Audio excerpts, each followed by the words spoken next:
fechar a porta. Aí ele identifica o nosso adversário.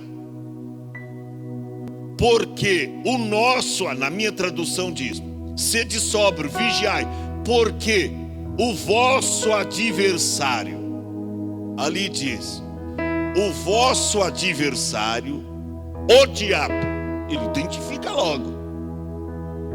O que ele faz? Ele anda em derredor. Graças a Deus que é ao nosso derredor. Porque segundo o Salmo 34, verso 7, diz que ao nosso redor. Tem uma diferença, o redor com o derredor. Ao nosso redor está o anjo do Senhor com a espada de fogo desembainhada na mão. Ele anda em derredor bramando como leão, o diabo. Mas ao nosso redor, ao derredor está Satanás, ao redor está o anjo do Senhor. E esse anjo é o próprio Jesus, hein? Não é um anjo comum, não é um anjo qualquer, é o próprio Jesus. Então ele diz, sede sóbrio e vigiai, porque o diabo, vosso adversário, ele anda fazendo o quê? Em derredor, bramando como leão. A gente precisa descobrir e saber ler a Bíblia. Ele brama como leão, mas na verdade ele não é leão. Leão é Jesus, o leão da tribo de Judá. Ele é um gatinho por aí e tal, mas faz barulho, faz as suas artes, atrapalha muita coisa, faz alguma sujeira. Gato em casa não faz tanta sujeira? Faz. Esses dias o nosso lá matou um passarinho, aí trouxe o passarinho e jogou bem em cima da cama. Aí eu chego lá, cheio de pena para todo lado, e uma bagunça em cima da cama, e o passarinho todo mordido. Gato faz, assim é o diabo. Porque o diabo, vosso adversário, ele anda em derredor, bramando como leão. Você já ouviu o bramido do leão? Principalmente quando está com fome, irmão, é de pôr medo. Eu já trabalhei em circo e eu ajudava a alimentar os leões. Eu me lembro que uma criança indefesa, porque o circo, cidades, antigamente não tinha muitas circas, assim, os circos tal. Uma criança indefesa pôs a mão lá na jaula, o leão veio e arrancou a mãozinha da criança. Olha, os leões ou o leão, quando está com fome, o bramido do leão, irmão, põe medo em qualquer um. Ele anda em derredor, bramando como leão, buscando a quem possa tragar. Então Pedro aí, ele identifica o nosso adversário. Isso é batalha espiritual. Eu vou mostrar que a nossa luta não é contra carne e sangue. Então Pedro, de igual modo com Paulo, ele identificou o nosso adversário. Agora vamos voltar para Efésios, capítulo de número 6. Aí, aqui nós encontramos então Paulo identificando o nosso verdadeiro adversário. E ele mostra-nos aqui que o cristão está engajado num conflito espiritual contra o mal. Vou recapitular. Ele nos mostra aqui que o cristão está engajado num conflito espiritual contra o mal. E esse conflito é descrito como combate de fé. Combate de fé. Às vezes eu fico pensando, tem crente que não vigia, tem crente, é um culto de oração. Eles deveriam estar aqui para orar, porque a oração é um revestimento. Quando eu vou mostrar para vocês que quando Paulo fala para revestir-se de Deus, como se reveste? Um dos elementos que nós temos é a oração. E tem crente que fica dando bobeira para o inimigo. Tem gente que acha que o inimigo é um ser vencido, é fraco. Eu já vi pregador ensinando a igreja: irmão, levanta o pé aí. E aí o povo não lê Bíblia. O povo é assim: não, levanta o pé, nós vamos agora pisar na cabeça do diabo. Ô, meu irmão, quem vai fazer isso? Eu, você? Aí o povo levanta. Ó, no 3, hein? 1, 2, 3, vamos pisar. E tem uns que faz até assim. Eu já vi pregador fazendo assim. Daí um mês o diabo prepara uma cilada, pum, ele caído lá em pecado. Ô, irmão, nós não temos esse poder. Lá em Romanos 16 está escrito que é Deus que fará isso. E Paulo diz: em breve Deus vai colocar Satanás debaixo dos vossos pés. Não é nós que temos esse poder, é Deus que fará. Ele diz: em breve Deus colocará Satanás debaixo dos vossos pés. Está lá em Romanos 16. Então não é nós que temos esse poder, é Deus. E quando eu vejo pessoas cutucando o inimigo com vara curta, eu falo: rapaz, você não sabe com quem você está mexendo.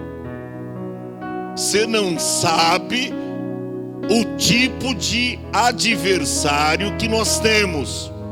Satanás não é fraco, não. Ele não tem todo o poder, porque todo o poder só quem tem é Jesus. Ele diz: ó, foi-me dado todo o poder na terra e no céu. Ele não tem todo o poder, mas ele tem poder para fazer muitas desgraças na vida humana, principalmente quando nós damos lugar. Pastor, mas quando a gente dá lugar, é por isso que Jesus diz que Satanás entrou em Judas. Está escrito bem assim no Evangelho de Lucas, uma palavra contundente, a força de expressão que se usa lá. E entrou Satanás em Judas. Aí eu pergunto para você: por que Satanás entrou? Porque encontrou lugar. Aí Paulo escreveu Efésios 4:27. Paulo escreveu: não deis lugar ao diabo, porque se der lugar, ele entra. Não deis lugar ao diabo. Será que nessas batalhas espiritual os pastores mostram isso para o povo? Então, a gente precisa, primeiro, identificar o tipo de adversário, o tipo de inimigo que nós temos enfrentado, ou que estamos enfrentando. Que ele não é um ser totalmente vencido. Preste atenção. Por isso, então, que Paulo começa dizendo no versículo 10: no demais, irmãos meus, fortalecei-vos no Senhor e na força do seu poder. Só tem uma maneira de eu e você vencer Satanás: é na força do Senhor. E Paulo começa a abordar esse tema dizendo: ó, finalmente, na tradução, edição, revista atualizada, finalmente, fortalecei-vos no Senhor e na força do seu poder. Não é poder nosso, é poder dele. Só Deus tem poder. Olha, irmão, eu fico pensando, você tem que conhecer a Bíblia. Você lembra quando Josué, o sacerdote, lá no Velho Testamento, estava oferecendo sacrifício, e a Bíblia diz que Satanás veio se lhe opor. E nem o anjo, e logo o Senhor enviou um anjo, e nem o anjo ousou usar a palavra contra Satanás, mas o anjo dizia: o Senhor te repreende, ó Satanás. Não é esse um tição tirado do fogo? Você vê, irmão, que é fácil a pessoa falar que o diabo está vencido, que o diabo não vai ter poder sobre a sua vida. O quê? Às vezes eu digo que Satanás, ele não se preocupa muito em te derrubar, caso ele não consiga te derrubar hoje. Não, pastor, que maravilha, nunca ouvi um negócio desse. Espero que venha. Não, mas então se ele não consegue te derrubar hoje, ele vai tentar amanhã. Mas se ele não conseguir te derrubar amanhã, tem depois. E depois, olha para cá, para ser mais específico, Satanás, ele tem a sua vida toda para tentar te derrubar. Então ele não está muito preocupado. Ele diz: não, hoje ele está forte, mas amanhã ele vai estar mais vulnerável. Vai chegar os momentos das lutas, ele vai ser vulnerável, ele ainda vai ter problema sério, aí ele vai se ausentar da oração. Vai chegar momento na vida dele que vai passar necessidade, ele vai ser mandado embora do emprego. Aí ele vai dizer: cadê o meu Deus? Eu estou pagando dízimo lá e tal. Ele vai enfraquejar na fé. Aí eu chego. Satanás não tem pressa. Ele tem a vida toda para destruir você, ou eu, ou a nossa vida. Ele tem a vida toda. Ele não está com pressa. É por isso que eu digo, irmão, Satanás, ele trabalha 24 horas por dia e ainda faz hora extra. Ele não tem pressa, ele trabalha. Se ele não consegue hoje, ele vai lutar amanhã, até tentar te derrubar. E se a gente titubear na fé, ele consegue. Então, o que é que nós temos que fazer segundo Paulo? Fortalecei-vos no Senhor e na força do seu poder. Então é o fortalecimento espiritual. E como é que o crente se fortalece? É na oração. Olha para cá, é na palavra, lendo a Bíblia diariamente, porque isso aqui é alimento.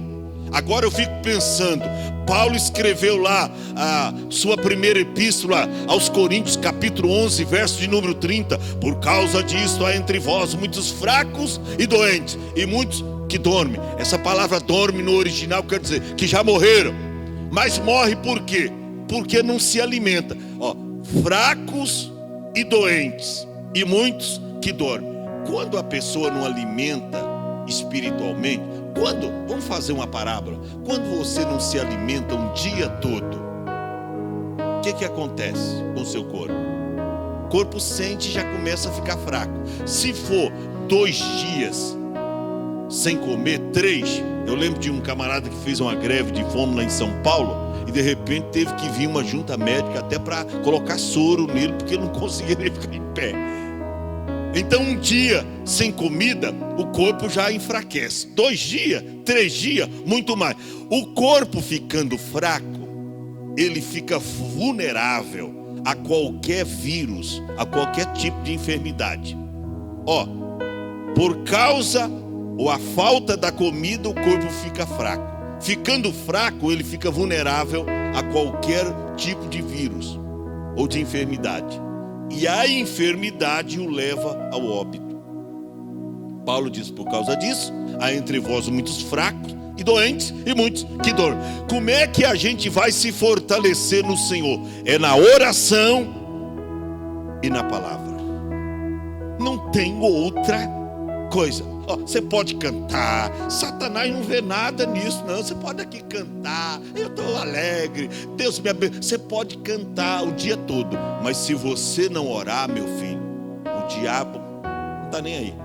Olha para cá, o diabo não vê nada de temer em louvores, em práticas religiosas. em boas obras, quando não acompanhadas com a oração.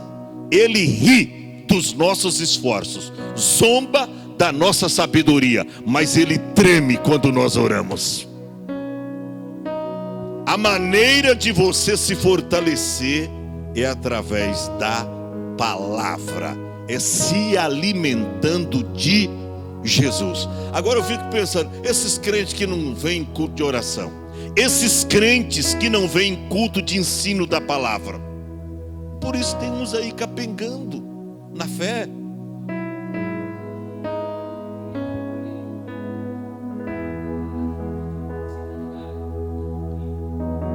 Mas eu roguei por ti, eu orei por ti.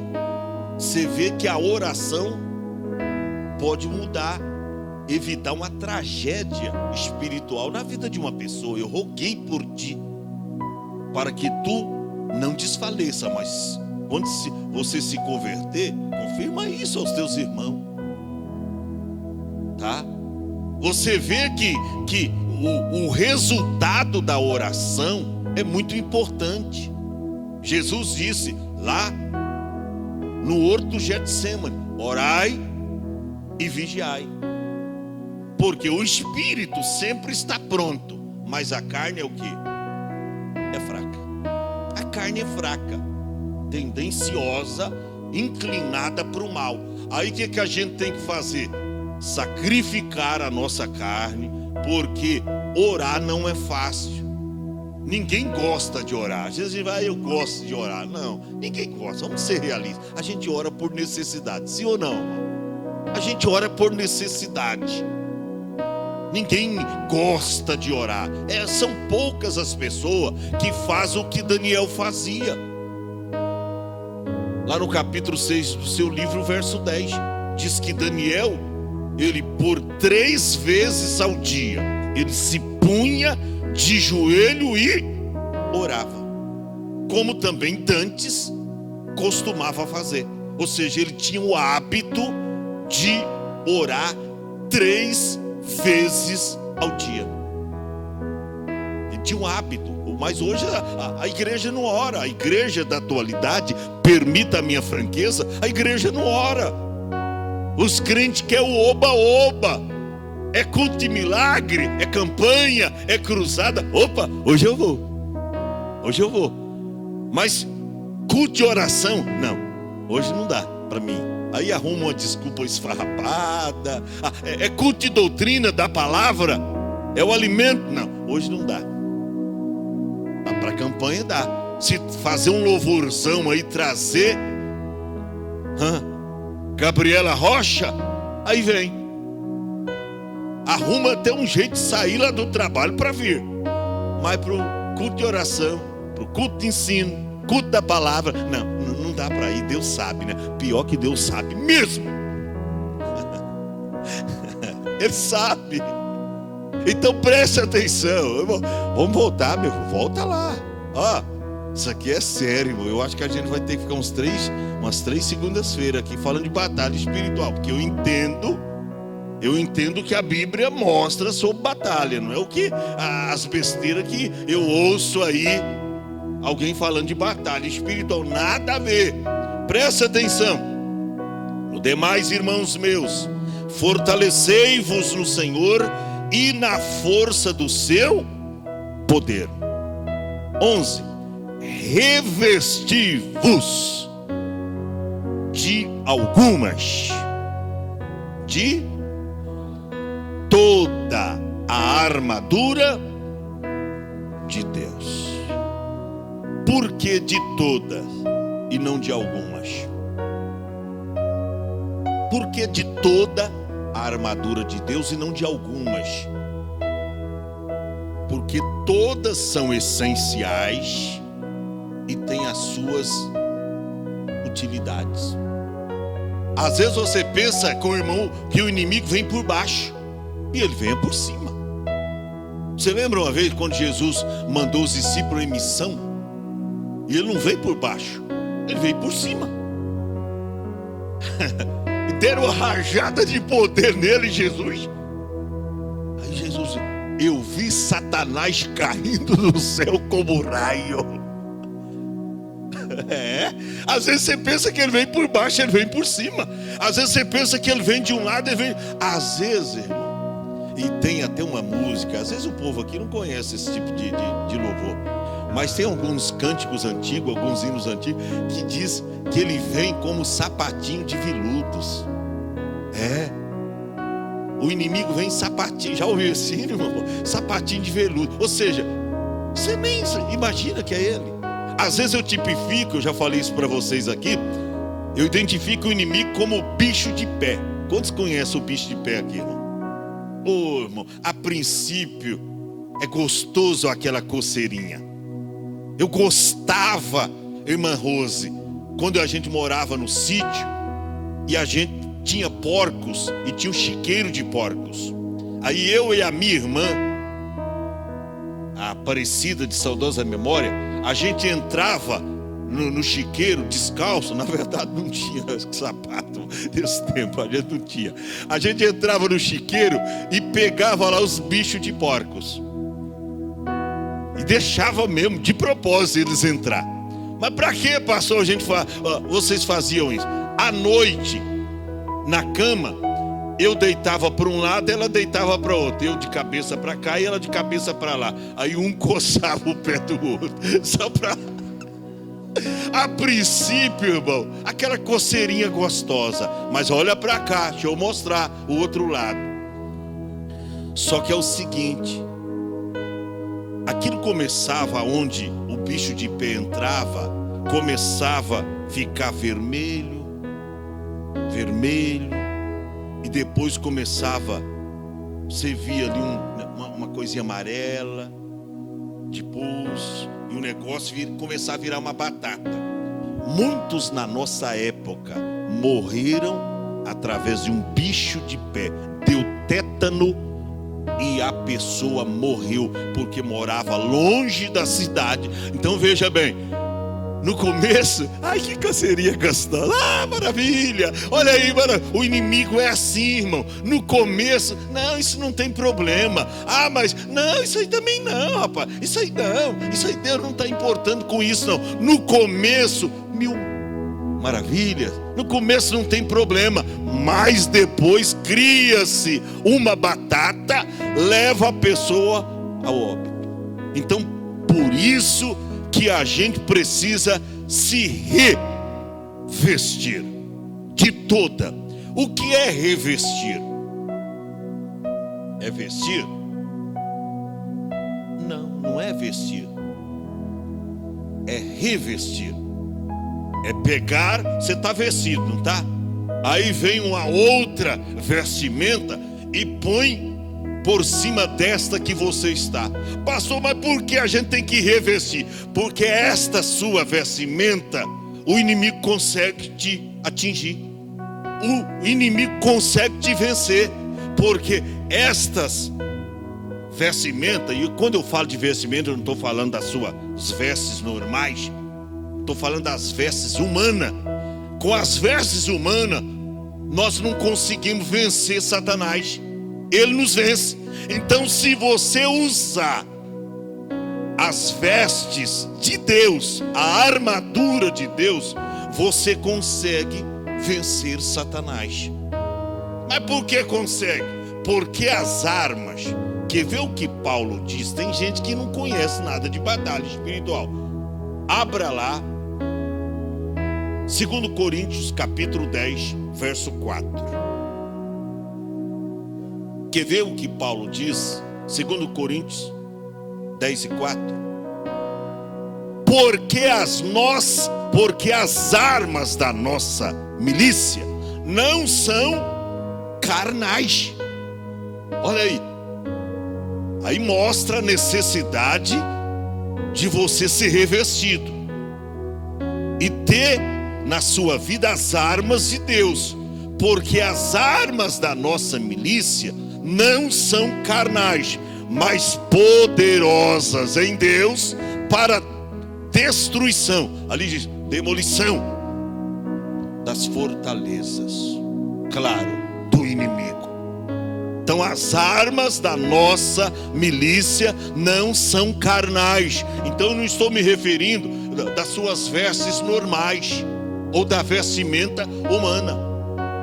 Até porque Isaías profetizou que toda justiça, a vestimenta e a justiça humana diante de Deus é como trapo de imundícia, não presta para nada. Toda nossa não presta para nada. Então vai combater contra o inimigo com a nossa justiça, com as nossas armas, é furada. Agora nós temos que fazer como diz a Bíblia: revestir-vos de toda a armadura de Deus. É toda a armadura se faz necessário. Toda a armadura, não deixar nenhuma para trás, porque você nunca sabe como o diabo vem até você. Tem hora que Paulo diz, está lá em Coríntios, que ele até se transfigura em anjo de luz. Aí que está o problema. É um anjo que está falando comigo. É um anjo. Esse marido aí, esse é um anjo. É um anjo, rapaz. Deus mandou um anjo para casar comigo. É um anjo esse marido. Pegou você na mão, casou, vai ser um diabo na tua vida. Pronto. Ele vem como um príncipe encantado. Mas agora os encantos desapareceram. Irmão, vigia na terra, varão. Vigia na terra, varoa. Por quê? Porque nem tudo que reluz é ouro. Então é por isso que você precisa identificar o seu adversário e saber que só nós o venceremos se nos revestir de toda a armadura de Deus, de toda a armadura. Pastor, por que toda? O senhor está repetindo várias vezes, que eu vou mostrar quais são. Hoje não vai dar tempo, mas próxima segunda-feira vai dar. Eu vou mostrar quais são estas armas e para que servem, tá? Quais são estas armas e para que elas servem? Revesti-vos de toda a armadura de Deus para poderdes. Na minha tradução diz: para que possais resistir firmes. Ali diz permanecer firmes contra o que? Astuta. Ali diz cilada. O que é cilada, irmão? Ou astutas, ou astúcias. São as artimanhas. São as mazelas que Satanás prepara, que você nem percebe que é ele. Eu não disse que Satanás se transfigura em anjo de luz? Vem como um príncipe encantado para você. Vem como aquele convite que, rapaz, que maravilha. Olha que convite. Eu disse aqui, certa feita, que quase que eu fui na onda. Quando eu ouvi o testemunho de um irmão, ele me procurou e disse: pastor, ore por mim. Eu estou desempregado, eu sou vigilante. Mas eu não quero, pastor, arrumar um emprego que trabalha à noite. Eu creio no meu Deus que Ele vai me preparar. Ele era porteiro de prédio. E eu estou meio parado, eu tenho aí umas ofertas, mas eu queria um trabalho, pastor, que trabalhasse só durante o dia, porque à noite eu quero estar na igreja com a minha família. Amém. Eu orei, ele também permaneceu em oração. Daí uns 15 dias ele me procurou: pastor, apareceu aí eu deixei currículo tal, e eu fui chamado aí num lugar tal, mas eu preguiça, meu, não quer trabalhar. Olha como a gente faz uma imaginação completamente errônea. E esse irmão me ensinou, e eu tenho humildade para dizer isso aqui. Aí ele diz: pastor, é uma proposta boa financeira, mas eu vou ter que trabalhar à noite, pastor. Não vou estar com a minha família à noite. E o que mais eu gosto é os cultos de ensino da palavra de ensino com o Senhor, eu não vou estar. Então eu não aceitei. Logo, eu não falei nada para ele. Mas eu imaginei, esse irmão está com preguiça. Uma proposta dessa ele tinha que abraçar mesmo. Eu imaginei no meu coração. Falei, tá bom, irmão, tá bom, vamos continuar orando. Mas saí dali e falei, esse irmão não quer trabalhar nada. Aí continuamos orando. E aí, não passou uma semana, ele me procurou de novo. Pastor, deixa eu contar a benção. Agora é de Deus, pastor. Aquele era cilada. Porque eu não ia estar com a minha família para servir a Deus. Eu ia perder os cultos e de repente o inimigo poderia me enfraquecer. Agora esse é de Deus. Eu vou trabalhar das 7 da manhã às 18 horas. Das 7 às 18 horas. Vou ter uma folga ainda durante a semana, tá?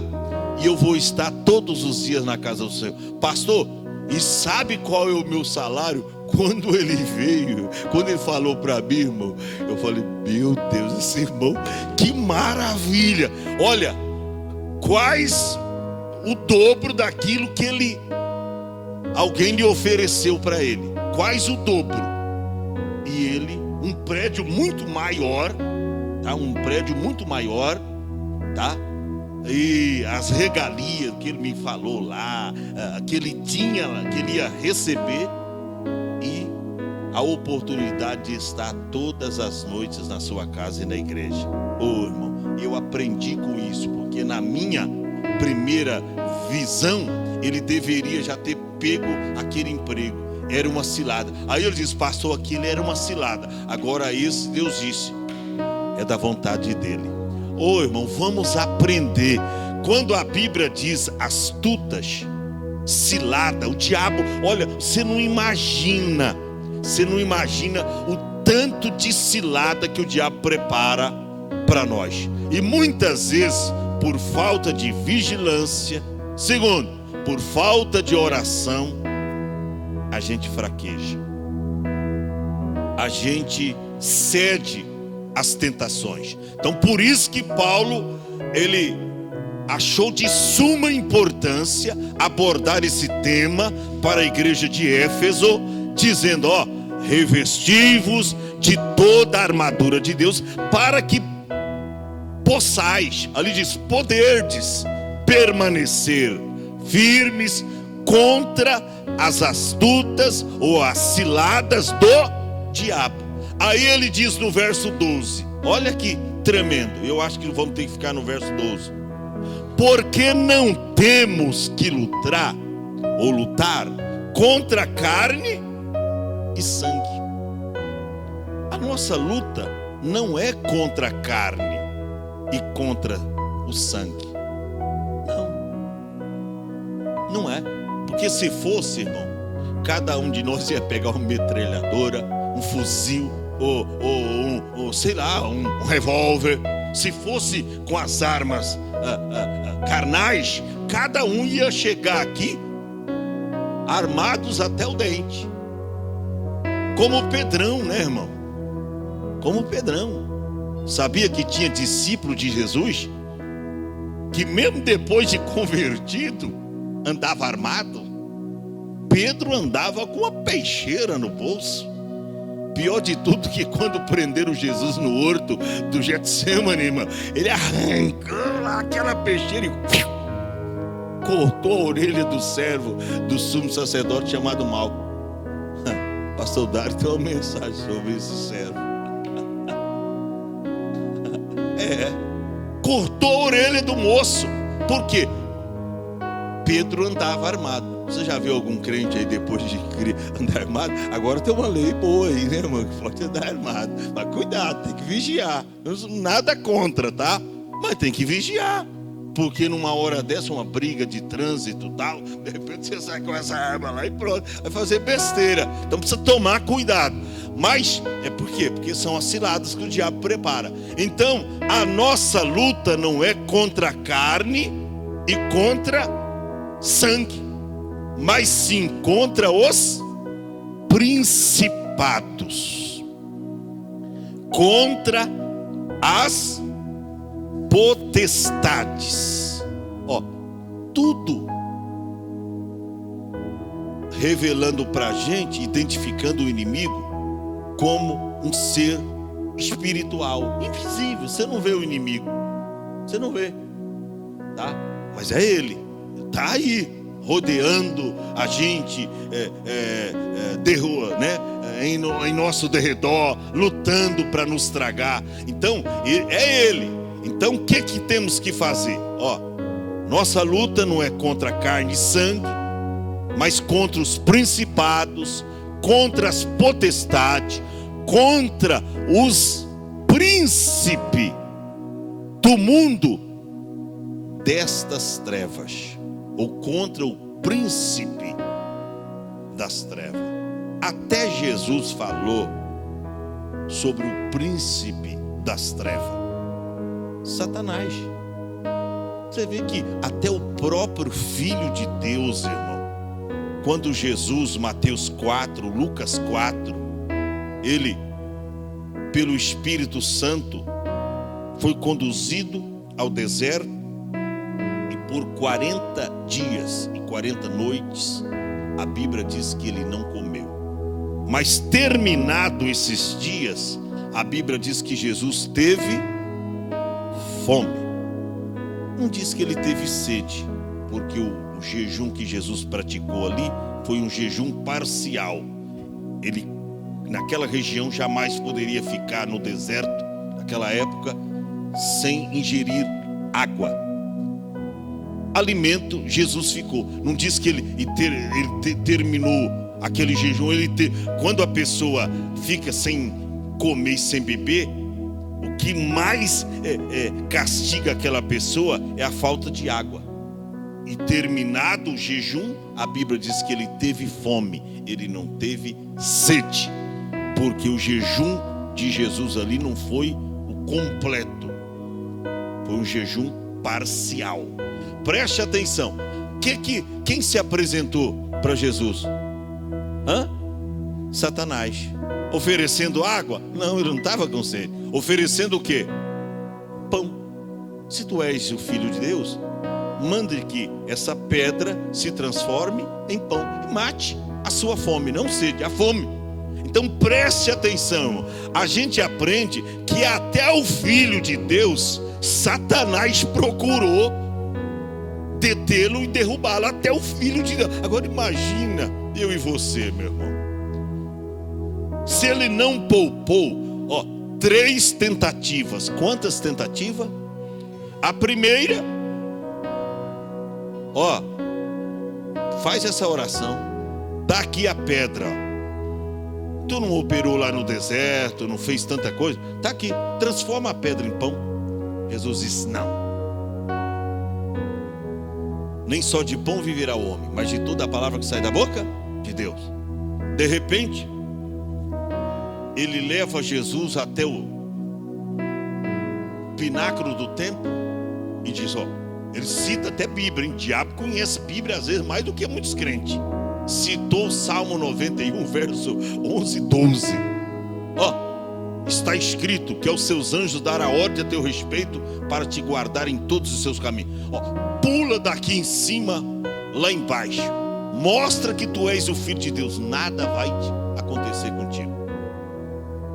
Segunda tentativa, Jesus diz para ele: também está escrito: não tentarás o Senhor teu Deus.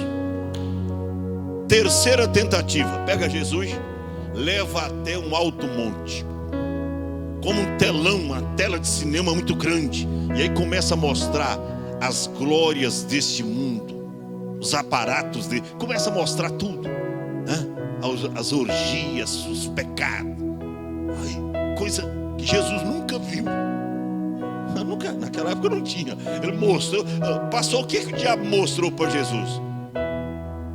Você acha que ele mostrou coisas daquela época? Não, mostrou coisas dos séculos vindouros. Mostrou agora desses últimos tempos. Mostrou agora. Quem sabe a Anitta aí pulando sem roupa, mostrou agora essas coisas para ele. Aí, tá vendo isso aí, Jesus? Tá vendo? Tudo isso foi entregue a mim, e eu dou para quem eu quero. Cuidado, irmão. Jesus não quis, mas a gente tá abraçando, tá? Ó, agora tem só apenas uma condição. Se tu fizeres isso aqui, ó, se prostrar e me adorar, tá vendo isso aí, Jesus? Tudo isso será teu. O que Jesus disse? Também está escrito: adorarás somente o Senhor teu Deus, e só a Ele servirá. Quando Jesus disse isso, a Bíblia diz que Satanás desapareceu. Deus enviou os anjos para auxiliar Jesus. Satanás desaparece. Ele foi, mais 3 tentativas. Aí eu fico pensando, meu Deus, se Satanás tentou o próprio Jesus, imagina eu e você. Agora, ele sabe que é um inimigo identificado. Ele sabe que muitos crentes da igreja conhecem. Às vezes aquela fofoquinha, veja, é vinho, de repente você está lá, caiu na gandaia, de repente você está lá no forró também, dançando. Alguém até diz, eu vou pôr até um hino da Cassiane lá, tal, daqui a pouco eu vou dar um pagode soltando, pronto, e aí não tem mais jeito. Então, saiba identificar o seu inimigo e se revista de Deus. Se revista de Deus. Por quê?